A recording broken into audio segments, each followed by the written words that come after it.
از ملائکه بهشتی تو با دستای مبارک سرنوشتم و نوشتی. آقا خوبه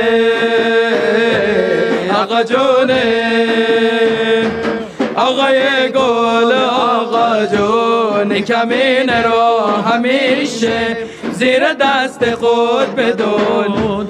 آقا تو حضرت عشقی از ملائکه بهشتی تو با دستای مبارک سرنوشتم و نوشتی. آقای خوب عزیزم عمر و عزت زیاد الهی بدی و ذلت سر دشمنت بیاد. آقا تو حضرت عشقی از ملائکه بهشتی تو با دستای مبارک سرنوشتم و نوشتی.